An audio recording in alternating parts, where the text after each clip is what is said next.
Биринчиле Орхон Инандынын урдалышы боюнча кандай юридикалык баа берилиши керек? Эми Орхон Инанды жоголгон күндөн бери 30 бир айдай убакыт өттү. Ошонун ичинде укук коргоо органдары тийиштүү аракеттерди көрүп, мына буга чейин президент өз көзөмөлүнө алды деп маалымат чыккан. Натыйжалуу аракеттер жүрүш керек болчу. Анын үчүн бизде Ички иштер министрлиги, улуттук коопсуздук мамлекеттик кызматы бар. Бирок кечээ баа дүйнө жүзүнө белгилүү болгондой, Кыргызстандын жараны Орхон Инанды азыр Түркия мамлекетинде алардын атайын органдары тарабынан алып келингени тууралуу маалымат ал жерде жарыяланды. Демек, бул жердеги биздин тартип сактоо укук коргоо органдары тарабынан натыйжалуу жана эффективдүү иш жүргөн эмес. Иш жүрбөгөндүгүнөн тышкары бул кандай аракеттер көрүлгөндүгү тууралуу өз убагында маалыматтар берилген эмес. Орхон Инандынын жубайы мисалы улам кайрылып, бул элчиликте кармалып жатат болуш керек деген маалыматтарды берген, бирок ага карабай эч кандай мындай аракеттер көрүлгөн эмес экенине баардыгыбыз эле күбө болдук да. Анын натыйжасы бул Кыргызстандын эгемендүүлүгүнө, конституциялык түзүлүшүнө, улуттук коопсуздугуна доо келтире турган адам укугун одоно бузуу, эл аралык укукту бузуу, адам укугун үзгүлтүккө учурата турган бир көрүнүшкө бүгүн кабылдык. Бул Кыргыз Республикасынын жараны демек бир ай бою ошол урдалган бойдон балким кыйноолорго кабылып, балким ага карата адамгерчиликсиз, кадыр баркын басмырлаган мамиле көрсөтүлүп, ошонун натыйжасында мына Түркиянын территориясында азыр камакка алынууда.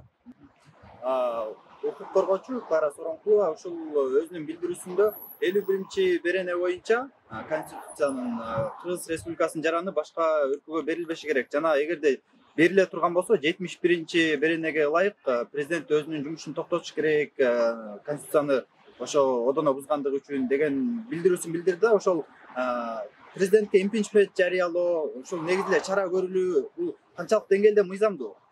Бул толук мыйзамдуу. Биринчиден президент ушул жаңы конституциянын 66 беренесине ылайык Кыргыз Республикасынын конституциясынын адамдын эркиндиктер, укуктарынын жана эркиндиктеринин кепилдиги болуп эсептелинет.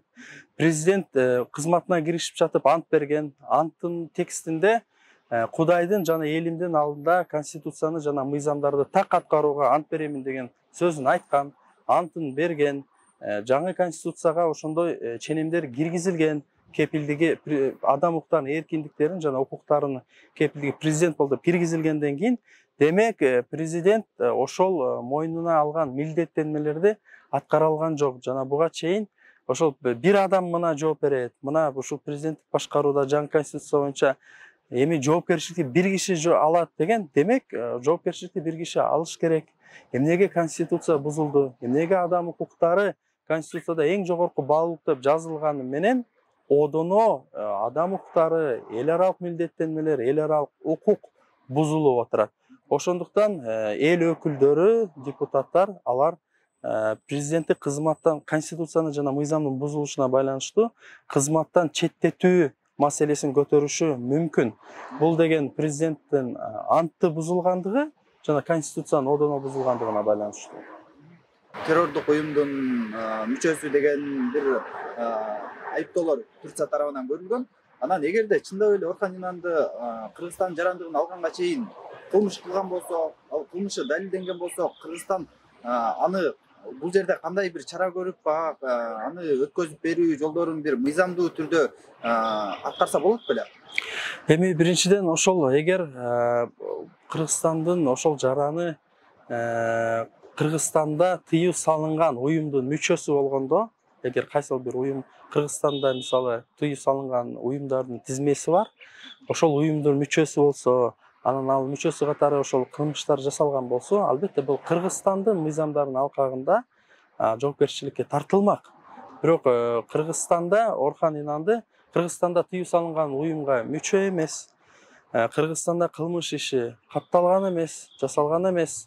Конкреттүү мисалы Түркия Республикасында кандай кылмыш иши жасалгандыгы тууралуу да маалымат жок.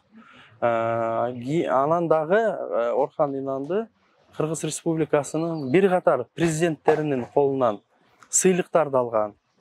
медальдарды алган, баардык мындай мамлекеттик органдар тарабынан, жетекчилер тарабынан мындай сый мамиле көрсөтүлгөн, белгилүү болгондой сапат билим берүү системасы бул жарым жартылай мамлекеттик болуп эсептелинет.